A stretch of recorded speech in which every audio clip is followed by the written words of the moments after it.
Media का बाप कौन है?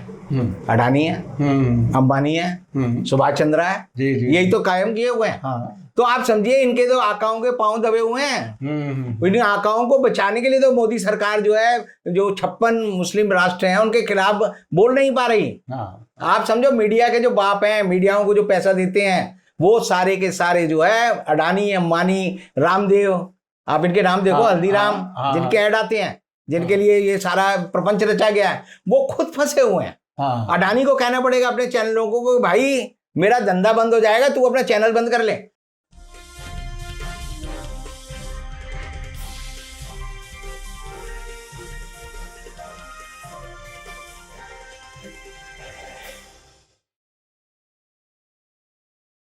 हेलो, नमस्कार, आदाब, सत श्री अकाल और अस्सलाम वालेकुम। मैं हूं मोहम्मद अहमद काज़मी, लेकर आया हूं आपका पसंदीदा कार्यक्रम आपके रूबरू। इस कार्यक्रम में हम आपको बहुत सी वो बातें बताने की कोशिश करते हैं जो आमतौर पर आपको दूसरे मीडिया से नहीं मिलती। आज संडे है और आज कई अहम इश्यूज़ पर रविंद्र कुमार जी से हम बात कर रहे हैं। रविंद्र कुमार जी राष्ट्रीय मुक्ति मोर्चा के अध्यक्ष हैं और पेशे से वकील हैं और बहुत ही बेबाक अंदाज में अपनी बात रखते हैं। कुछ लोगों का कहना है कि रविंद्र कुमार जी बहुत ही ऐसे वक्त में, जबकि बहुत से लोग बोलने से डर रहे हैं, लोगों को एफआईआर से, मुकदमों से डराया जा रहा है, ऐसे वक्त में भी रविंद्र कुमार जैसी आवाज़ उठ रही है, लोगों को बहुत कुछ बता रही है। आज हम जिन इश्यूज़ पर बात करेंगे वो ताज़ा जो कुछ मामला चल रहा है, नुपुर शर्मा जिनको राष्ट्रीय प्रवक्ता के तौर पर बीजेपी के साथ काम कर रही थी, उन्हें एक टीवी डिबेट के बाद हटा दिया गया। उन्होंने पैगंबर मोहम्मद सल्लल्लाहु अलैहि वसल्लम का अपमान किया था। इसी तरह से नवीन जिंदल जो बीजेपी दिल्ली यूनिट के मीडिया इंचार्ज थे, उन्हें भी हटा दिया गया है। तो ऐसी सिचुएशन क्या हुई? आखिर बीजेपी किस रास्ते पर जा रही थी बड़ी तेज़ी से? क्या इसमें कोई रुकावट आएगी या ये बिल्कुल टेम्परेरी फेज़ है जिसमें ये कहा जा रहा है कि सभी धर्मों का हमें आदर करना चाहिए, संविधान का आदर करना चाहिए? और अब तक ये भी कहा जा रहा है कि जो प्रवक्ता हैं पार्टी के, उनको बहुत ही एहतियात से बात करनी चाहिए। और हद ये हो गई है कि ये कहा जा रहा है कि आप प्रोवोक ना हो, दूसरों के उकसावे में ना आए, जैसा कि दूसरे ही लोग उन्हें उकसाते थे। कितना इसमें सच है, कितना झूठ है, आगे क्या होने वाला है, विदेशों से जो प्रक्रिया आई है उसके क्या मानी है, और क्या आखिर में हम ये भी समझना चाहेंगे कि नुपुर शर्मा को क्या गिरफ्तार किया जा सकेगा? क्या दिल्ली पुलिस गिरफ्तार करेगी? हालांकि वो दिल्ली पुलिस की ही सिक्योरिटी में हैं, उनकी गिरफ्तारी बहुत आसान है, जहां वो अब कहीं छुप नहीं सकती। ऐसे हालात में एफआईआर हो चुकी है, क्या उनकी गिरफ्तारी होगी? ये भी एक बड़ा सवाल है। रविंद्र कुमार जी, वेलकम है आपका। मीडिया स्टार वर्ल्ड को आपने समय दिया। आप ये बताइए कि ये अचानक हवा कैसे बदल गई? क्या हो गया? देश ऐसा लग रहा है जैसे किसी एक डायरेक्शन में जा रहा था, वो अचानक यू टर्न ले लिया। अब ये यू टर्न क्यों हुआ? आखिर क्या हो गया? दिल बदले, हवा बदली, क्या बदला? देखिए, ऐसा है कि अरब में एक कहावत है, और वो कहावत बड़ी फेमस है कि या खुदा दीवाना बाश हो या मोहम्मद होशियार हो।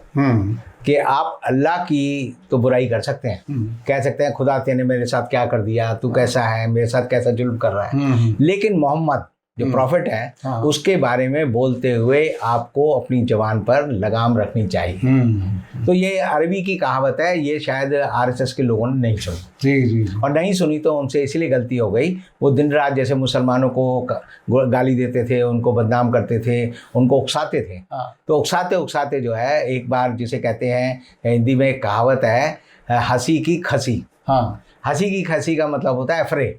जैसे आप दो दोस्त हैं, दारू पी रहे हैं, आपस में मजाक कर रहे हैं, और कोई ऐसी बात हो जाए कि मैं बंदूक निकाल कर किसी को गोली मार दूं, तो इसको बोलते हैं हंसी में खसी। तो जो नुपुर शर्मा है उसके साथ हंसी में खसी वाला बात हो गया। उसको अपनी जबान पर काबू रखना नहीं आया। अब पहली बात है, आप ये समझिए नुपुर शर्मा है कौन?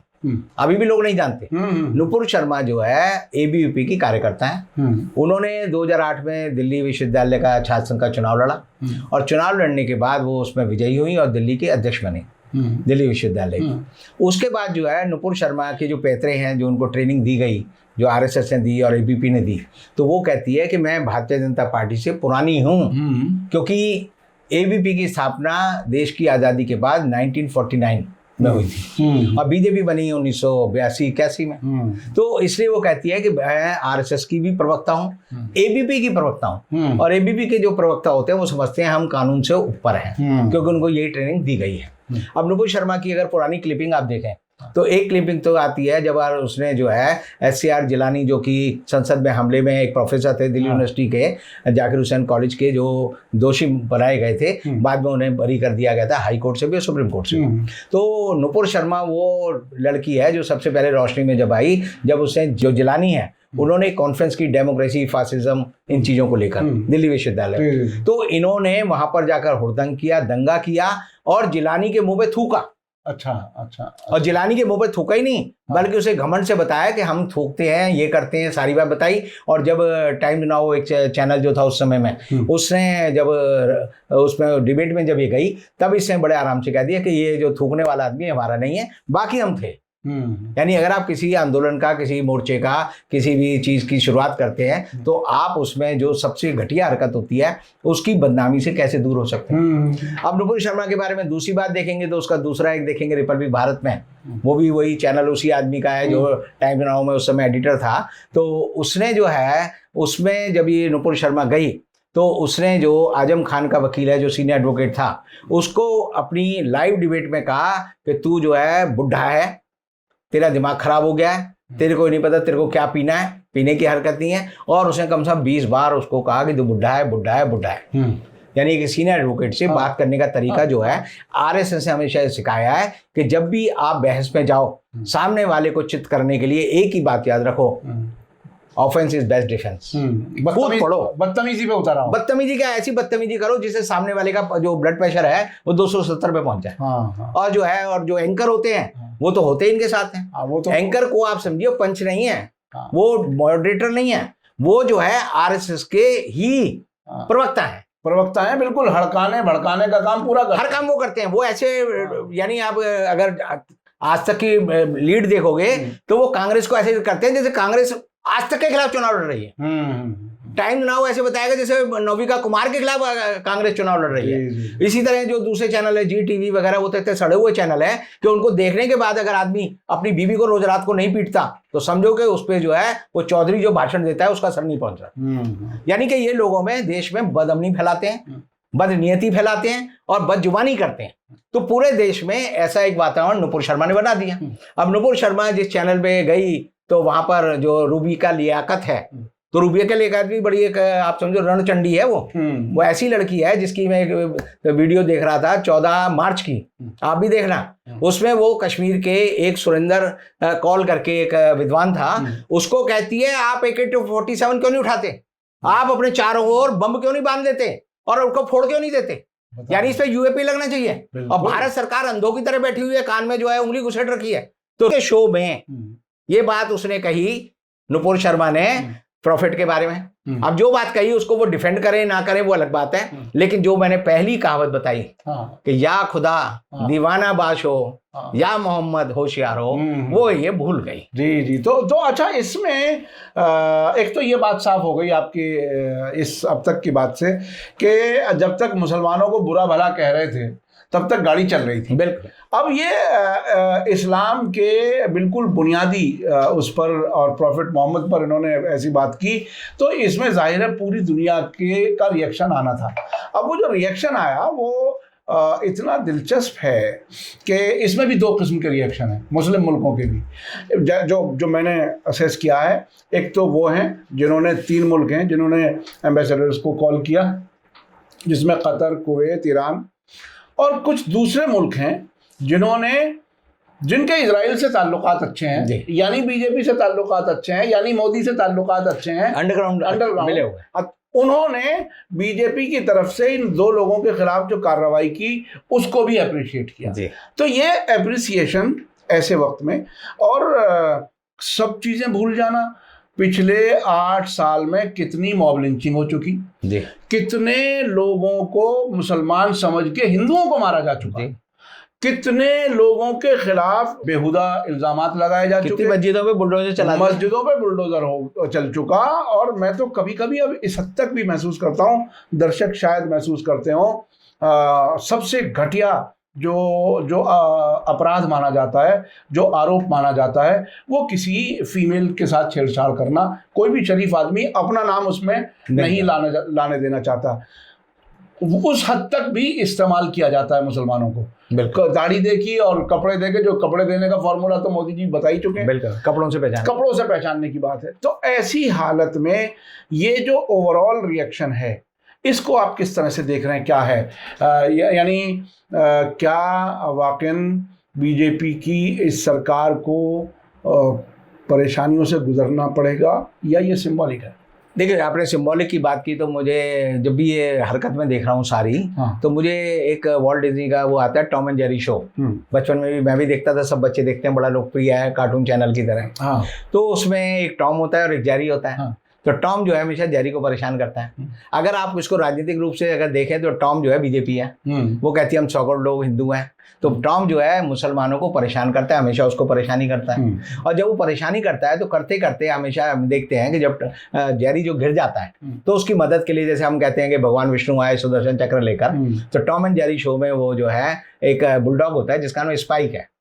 तो वो हमेशा आ जाता है और वो आता है तो उसके बाद जो है जेरी बच जाता है और टॉम जो है फंस जाता है। तो अगर इसे इस तरह देखें कि 100 करोड़ हिंदू जो है वो टॉम है, 20 करोड़ मुसलमान जो है जेरी है, और ये जो 100 करोड़ जो मिडिल ईस्ट के 56 देशों के जो देश हैं, इनकी जो जनसंख्या है वो जो है स्पाइक है, बुलडॉग है। और बुलडॉग के आने से टॉम जो है डर गया। और मोदी जी जो है उनकी हालत वही है, जैसे हम देखते हैं टॉम जो है झुरझुरी सी आ गई है, तो वैसे सरकार में आ गई है। और सरकार जो है सोच नहीं पा रही कि हम क्या करें। और उसका मेन कारण यह है कि जैसे हम कहते हैं, कहावत है तेल देखो तेल की धार देखो। तो अब आपको जोड़ना पड़ेगा उसमें कि तेल देखो, तेल की धार देखो और तेल की मार देखो। और मार ऐसी तगड़ी है कि अडानी उसमें परेशान है, अंबानी परेशान है। नहीं, तेल की मार की बात तो देखिए, अगर उन अंधभक्तों पे आप जाओगे तो कुछ अंधभक्तों की वीडियो आप देखेंगे, वो कहते हैं कि 1000 रुपए लीटर भी हो जाए हमें क्या फर्क पड़ता है, हम तो ऐसे ही खरीदेंगे और मोदी सब कुछ है। जो लोग कहते हैं उनके घर में मोटरसाइकिल भी नहीं होती, वो पैदल चलते हैं और या साइकिल पे चलते हैं। उनकी औकात नहीं है कि वो मोटरसाइकिल खरीद लें। जो भी आदमी मोटरसाइकिल चलाता है, मैं कहता हूं अगर उसे उधार का फ्री का भी पेट्रोल मिल रहा हो तब भी दाम देखकर उसका मन भी जो है उसमें मन में भी लगता है, खौफ बैठ जाता है कि किसी खरीदना पड़ा तो बिल्कुल तब तो मेरी जेब कट जाएगी। बिल्कुल। तो ये जो भक्त हैं ये वो हैं जिनके खानदान में मोटरसाइकिल नहीं है। जिसके खानदान में मोटरसाइकिल हो, कार हो, बस हो, वो ऐसी बात नहीं बोली। जी। अच्छा, मीडिया की बात आपने कही, अभी कई मीडिया चैनलों का भी जिक्र किया। एक वीडियो मैंने कल ही देखी, जी टीवी के जो चौधरी साहब हैं, सुधीर चौधरी, उनकी एक वीडियो चल रही है जिसमें वो ये कह रहे हैं कि देखो साहब, एक ही वाक़े में 180 करोड़ मुसलमान इकट्ठे हो गए। यानी हिंदुओं से शायद ये कहा जा रहा है कि देखो वो तो इकट्ठे हो जाते हैं किसी भी एक बात पे, हम हिंदू इकट्ठे एक नहीं हो पाते। ये एक नैरेटिव बनाने की कोशिश। तो अब इस वक्त क्या जिस सरकार ने इस गोदी मीडिया को पाला पोसा बढ़ाया है, क्या सरकार का और इस गोदी मीडिया का रुख अलग अलग रहेगा अब भी? क्या वो आरएसएस वाला काम या नफरत वाला काम जारी रखेंगे सरकार के बरखिलाफ? आप ये समझिए, आपने जो बात कही, मीडिया का बाप कौन है? अडानी है, अंबानी है, सुभाष चंद्रा है, यही तो कायम किए हुए हैं। तो आप समझिए इनके तो आकाओं के पांव दबे हुए हैं। इन आकाओं को बचाने के लिए तो मोदी सरकार जो है, जो 56 मुस्लिम राष्ट्र हैं उनके खिलाफ बोल नहीं पा रही। आप समझो मीडिया के जो बाप हैं, मीडियाओं को जो पैसा देते हैं, वो सारे के सारे जो है अडानी, अंबानी, रामदेव, आप इनके नाम देखो, हल्दीराम, जिनके ऐड आते हैं, जिनके लिए ये सारा प्रपंच रचा गया है, वो खुद फंसे हुए हैं। अडानी को कहना पड़ेगा अपने चैनलों को, भाई मेरा धंधा बंद हो जाएगा, तू अपना चैनल बंद कर ले। अगर अडानी को कहा जाए कि तेरे को पेट्रोल का बिजनेस करना है और या तेरे को अपना चैनल चलाने हैं, तो कहेगा चैनल बंद कर दो। और क्या। इसी तरह अंबानी को कि भाई तेरे को अपना पेट्रोल का, पाइपलाइन का धंधा करना है, नहीं करना, तो चैनल बंद कर दें, कहते हैं चैनल बंद कर दो। इसी तरह रामदेव को, अभी तेरे को एडवर्टाइजमेंट देने हैं या अपना सामान जो है कतर में और यूएई में और कुवैत में बेचना है, तो वो कहेगा मेरा जो है एडवर्टाइजमेंट बंद कर दो। तो ये चैनल तो खुद फंसे हुए हैं। ये चैनल सारे बंद हो जाएंगे। अच्छा। इनकी हालत भारत सरकार से ज्यादा पतली है। अच्छा, इस बीच में वो शिवलिंग की कहानी कहाँ चली गई? वो गायब हो गई। हाँ, वो एक बहुत देखिए ऐसा है, एक कहावत है कि बत्ती गुल और टोपी गायब। ये टोपी गायब। देखिए, टोपी गायब से तो कई चीजें मुझे महसूस हो रही हैं कि आप क्या कहना चाह रहे हैं, लेकिन मैं ये कहना चाह रहा हूँ कि देखिए, बुनियादी तौर पर ये मुल्क सभी मजहबों के लोगों का, मुख्तलिफ ज़बानों के लोगों का मुल्क दुनिया भर में पहचाना जाता रहा है, और यही हमारे सर का ताज भी है। नहीं, यही हमारी परंपरा है। यही हमारे वेद में लिखा है, सत्यम ब्रूयत प्रियम ब्रूयत, कि सत्य बोल और प्रिय बोल। वैसा सत्य ना बोल जो अप्रिय हो, और वैसा जो है प्रिय मत बोल जो असत्य हो। तो सत्य और प्रिय, बिल्कुल, उसको मैं इस तरह से देखता हूँ जैसे राम नाम सत्य है, ये हर आदमी बोलता है। सही। लेकिन आप किसी की शादी में जाए, वहां जाके कहे राम नाम सत्य है, तो लोग आपको जूते मारेंगे, बिल्कुल, कि भाई तू सच तो बोल रहा है, लेकिन ये वो जगह नहीं है बोलने की। बिल्कुल। तो देश काल परिस्थिति और जो जनता है सामने वाले, उनके सामने, जैसे चीन के जनता के सामने जाओगे, वो चीन की जनता बड़ी महान है, इन तुम्हारी संस्कृति बड़ी महान है। अब मैं वहां जाकर जो है पाकिस्तान में जाके ये थोड़ी कहूंगा कि तुम सारे चोर हो, लुटेरे हो, तुम फलाने हो, तो वो जूते मारेंगे, आतंकवादी हो। तो जिसके घर जाओगे उसके मतलब की बात कहनी चाहिए। तो ये छोटा सा सिद्धांत भारतीय जनता पार्टी भूल गई है। अब उसके अरुण सिंह जो महासचिव है वो कहते हैं कि हम सर्व धर्मों का सम्मान करते हैं। सर्वधर्म सम्मान क्या है? कि वही सेकुलरिज्म की पॉलिसी है। सर्वधर्म संभाव हमारे कॉन्स्टिट्यूशन में लिखा गया है, जारी है, और ये सेकुलरिस्ट होना उसको गाली समझते हैं। ये कहते हैं सेकुलरिस्ट जो है ये देश का नाश कर रहे हैं, हिंदुत्ववादी होना चाहिए। बल्कि सूडो सेकुलरिस्ट और क्या क्या नए नहीं, इन्होंने पूरे सेकुलरिज्म को बर्बाद करने के लिए एक तरह से ऐसे कर दिया, जैसे मैं कहूं मैं सेकुलरिस्ट हूं तो लोग समझेंगे जैसे मैं बलात्कारी हूं। इन्होंने उस शब्द का इतना वो कर दिया, और अब उसकी आड़ में ही अपनी जो है जान बचाने में लगे, उसी में जान बचा रहे हैं। और वो चिट्ठियां पढ़ लो, इनकी यही कहानी कहते हैं। तो ये लोग जो है एक तरह से जिसे कहते हैं कि शैतान भी वक्त आने पर आयतों का नाम लेता बोल कि भाई मेरी जान तो बचे। सही। वो वैसे भी देखिए, समझदारी की बात यही है कि किसी भी नफरत की बात ना की जाए। कोई आप हर एक का आदर करो, हर एक का आदर करो। आप भाई वो कहावत है कि भाई आप मेरी कमर खुदाओ, मैं आपकी खुदाऊंगा। आप मेरे को इज्जत दोगे, मैं आपको इज्जत दूंगा। बिल्कुल ऐसा। और उसी से समाज में एक सद्भाव बना रहता है, शांति बनी रहती है, लोग एक दूसरे को प्यार करते हैं। और अगर आप किसी की गंदगी ढूंढने लगोगे तो हर आदमी के घर में संडास होता है, तो वहां क्या करता होगा? अगर आप उसी की बात करोगे तो हम हमेशा जो किसी के घर जाते हैं तो जो हमें वो बैठाएगा तो अपने उसमें बाथरूम में नहीं बैठाएगा, वो हमें अपने ड्राइंग रूम में बैठाएगा। तो हर आदमी अच्छी चीज दिखाता है। आप किसी के घर जाके उसकी बुराई करने लगो, उसकी गंदगी ढूंढने लगो, तो ये गलत है, ये मानव स्वभाव के खिलाफ है। जी। अच्छा, ये बात बताइए, आप वकील हैं, अभी जो ये एक FIR हुई है नुपुर शर्मा के, खासतौर पे ईरान के फॉरेन मिनिस्टर की वापसी के फौरन बाद हुई है, और ईरान के फॉरेन मिनिस्टर ने एक ट्वीट भी लिखा है जिसमें कहा है कि दोनों मुल्क इस बात के लिए तैयार हुए हैं और ऐसी रजामंदी हुई है कि किसी भी मजहबी जो सिंबल्स हैं उनके खिलाफ कोई बात नहीं होगी। तो इसके फ़ौरन बाद यहाँ FIR की खबर भी आ गई अगले दिन। अब ये जो FIR हुई है इसमें कुछ लोगों का कहना है कि एक तो ये कि नुपुर शर्मा का शायद गुनाह कम करने के लिए बहुत से लोगों को उस FIR में शामिल कर लिया गया है, वो लोग भी जो उस डिबेट में लोग मौजूद थे, ख़ास तौर पे जो मुसलमान उसमें मौजूद थे, उनको भी FIR में शामिल किया गया है। तो आखिर इस पूरी कानूनी प्रक्रिया का क्या होगा? क्या नुपुर शर्मा, जिनको दिल्ली पुलिस ने ही सिक्योरिटी दी है और ख़ास तौर पर निकाले जाने के बाद पूरी दुनिया में थू थू होने के बाद सिक्योरिटी दी है, इसका क्या होगा? कानूनी क्या कुछ कार्रवाई होने की? देखिए, कानून के हिसाब से तो देखिए कि ये अलग अलग घटना है, और पुलिस है, CBI है, NI है, ED है, इनकी हमेशा हरकत रहती है कि अगर एक आदमी ने 10 तरह के एक ही काम को चेन रिएक्शन में किया है, मान लो फ्रॉड किया है, मान लो मैंने LIC में फ्रॉड किया है या इंश्योरेंस कंपनी में फ्रॉड किया, और 10 तरह के फ्रॉड मैंने उसमें किए, एक गाड़ी का गलत फ्रॉड किया, दूसरी का गलत किया, तीसरी का गलत किया, तो ये सारे डिपार्टमेंट उसके खिलाफ अलग अलग FIR दर्ज करते हैं कि इसको 10 बार सजा मिले। ये पहला काम है जिसमें आप देखोगे कि अलग अलग जगह क्राइम हुआ है, दिल्ली पुलिस ने जो FIR दर्ज की है उसमें वो सारी टेलीविजन चैनल की एक खबर पे नहीं है। ये सारी FIR अलग अलग होनी चाहिए। ये दिखाना चाहते हैं कि नुपुर शर्मा भी जेल में हो या अदालत के सामने हो, बाकी और भी हो, तो भीड़ में लगे कि नुपुर शर्मा को देखे निगाह ना जाए उसमें। तो एक तरह से उसके क्राइम को कम करने की कोशिश की जा रही है। और लेकिन दूसरी बात आपको याद रखनी पड़ेगी कि दिल्ली पुलिस कभी भी ABVP की किसी भी सदस्य को आज तक गिरफ्तार करने में नाकामयाब रही है। एक घटना में आपको याद दिलाता हूं, 5 जनवरी 2020 को शाम को JNU में कोमल शर्मा और यशवंत कुमार, जो लोग आइडेंटिफाई, उनकी भीड़ ने जो है वहां के छात्रों पर हमला किया और उनको पीटा। और कोमल शर्मा के हाथ में जो है लोहे की रॉड थी जिससे उसने लोगों के सर फोड़े और उसको आइडेंटिफाई भी किया। आज तक ने तो उसकी फोटो भी दी और आप ये फोटो भी देख सकते हैं कि जिसमें जो है ये खड़ी है और हर चीज जिसकी है। दिल्ली पुलिस ने आज तक उस जांच में कोमल शर्मा को अरेस्ट नहीं किया।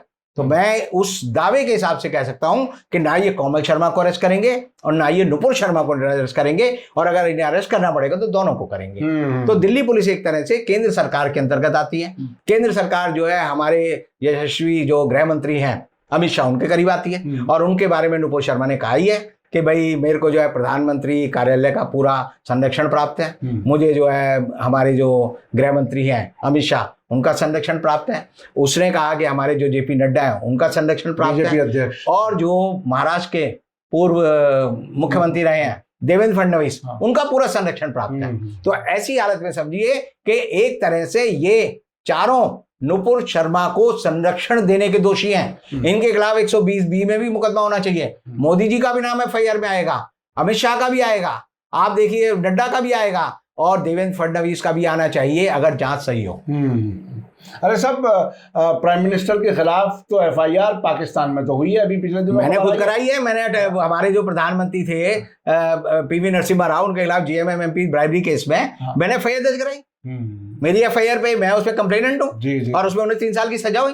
तो ये मत समझे हिंदुस्तान का प्रधानमंत्री के खिलाफ FIR नहीं हो सकती, क्योंकि हिंदुस्तान का कानून कहता है कि law is above everybody. Rule of law है हमारे यहाँ, कानून की किताब में है। Whosoever शब्द शुरू आता है, ये नहीं आता ABCD हिंदू मुसलमान या प्रधानमंत्री, नहीं। जो भी क्राइम करेगा उसको सजा मिलनी चाहिए। ये हमारे कानून का एक ध्येय वाक्य है, और यही बेसिकली जो जिसे हम रूल ऑफ लॉ कहते हैं उसकी बेसिक फिलॉसफी है। तो ये तो बहुत बड़ी बात है। प्रधानमंत्री जी खतरे में आ रहे हैं आपके हिसाब से? प्रधानमंत्री तो कई बार खतरे में आए हुए हैं, लेकिन ये तो समझिए कि जब चिट्ठा खुलेगा तो पता चलेगा कि कितने खतरों में खतरे के खिलाड़ी हैं। अच्छा, अब ये बताइए कि आने वाले वक्त में जो 2024 की तैयारी हो रही थी, रोजाना नफरत की कहानी चल रही थी, अब उस पर रोक लग जाएगी क्या? क्या होगा? मुसलमानों के खिलाफ हमले बंद हो जाएंगे? देखिए, आज के दिन जो जुमे के दिन जब आज लोग गए अपनी नमाज अदा करने, तो हर शहर में जो है इस तरह की खबरें आ रही हैं कि मुसलमान जो है वहाँ ईदगाह पे इकट्ठे हो गए, दूसरी जगह इकट्ठे हो गए और वो अपनी प्रतिक्रिया दे रहे हैं। तो ये सारी खबर जो है एक तरह से भाजपा के फेवर में है। अच्छा, कि वो वही तो कह रहे हैं कि भाई 100 करोड़ तुम भी तो इकट्ठे हो जाओ, ये 20 करोड़ इकट्ठे हो गए। तो आप ये समझिए भारतीय जनता पार्टी को ये रास्ता आज भी रास आता है। भाजपा को फायदा मिलेगा इससे? भाजपा से नहीं, भाजपा समझती है हमें फायदा मिलेगा, अल्टीमेटली नहीं मिलेगा। अच्छा, अल्टीमेटली उन्होंने इसे नहीं मिलेगा, क्योंकि वो जिस चीज को डिफेंड करेंगे वो डिफेंड करने लायक नहीं है। इनडिफेंसिबल चीज को आप डिफेंड नहीं कर सकते। प्रॉफिट की बात जो है, जो नुपुर शर्मा ने कही, ये दोहरा नहीं पाते। आप देखिए किसी आदमी नहीं दोहराई, खुद जो है नुपुर शर्मा नहीं दोहरा रहे। ये जरूर कई बहुत सारी वीडियो वगैरह आ रही हैं, पुरानी भी नई भी, जो कहते हैं जी फलानी जगह लिखा है, ढिमकी जगह लिखा है, लेकिन वो भी डरे हुए लोग हैं और उनके खिलाफ भी FIR होनी चाहिए, और उनके खिलाफ भी FIR होगी, क्योंकि लोग जागरूक हैं। हर एक के पास समझिए फेसबुक है, व्हाट्सएप है, अपना मोबाइल है, उसमें तुरंत रिकॉर्ड करेगा और FIR लिखा देगा। तो ऐसी हालत में भारतीय जनता पार्टी जिस नफरत की एक गंदी मुहाने पर देश को ले आई थी, आज के समय में ये खुद उस नफरत के शिकार हो गए हैं। ये ऐसे ही है जैसे आप किसी जहर को, सांप को दूध पिलाना शुरू कर दो तो जरूर नहीं वो आपको नहीं डसेगा। अगर शेर के मुंह जो है खून लग जाए तो मालिक को भी खा जाएगा। बिल्कुल। तो इसीलिए तो कहते हैं शेर की सवारी करना बड़ा खतरनाक। और नफरत आपने फैलाई है, तो ऐसा कैसे हो सकता है? तो भारतीय जनता पार्टी जिस शेर की सवारी कर रही है, नफरत के, सांप्रदायिकता के शेर की सवारी, अब वो शेर जो है जैसे ही उससे उतरेंगे वो सबसे पहले इन्हें ही खा जाएगा। ये बड़ी बात है।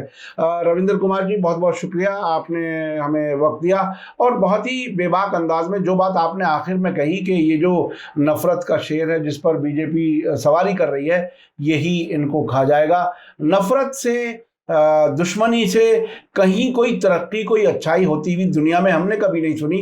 हाँ, ये इतना ज़रूर होता है कि कुछ लोग वक्ती तौर पर शायद कोई फ़ायदा उठा लेते हैं, कुछ लोग हैं जो हुकूमत में बाकी रहने की कोशिश करते हैं, रह भी जाते हैं, लेकिन अल्टीमेटली उन्हें कोई फ़ायदा होने वाला नहीं है।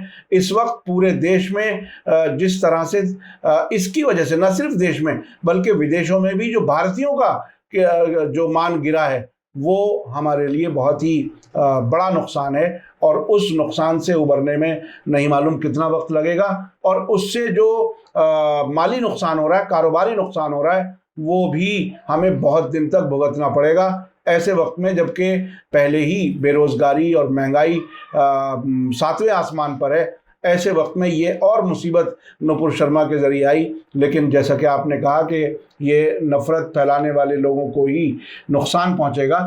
अगर ऐसा हो जाए तो शायद इतनी परेशानी बर्दाश्त करने के लिए भारत के लोग तैयार हो जाएं। बहुत बहुत शुक्रिया, आपने हमें समय दिया। इसी के साथ मुझे दीजिए इजाज़त। धन्यवाद, शुक्रिया। जय भारत, जय हिंद। मीडिया स्टार वर्ल्ड के और वीडियो देखने के लिए हमारे चैनल को सब्सक्राइब करें और सीधे नोटिफिकेशन पाने के लिए बेल आइकन दबाएं। और अगर हमारी खबर सच्ची और अच्छी लगे तो अपने व्हाट्सएप, इंस्टाग्राम, फेसबुक और ट्विटर अकाउंट पर ज़रूर शेयर करें।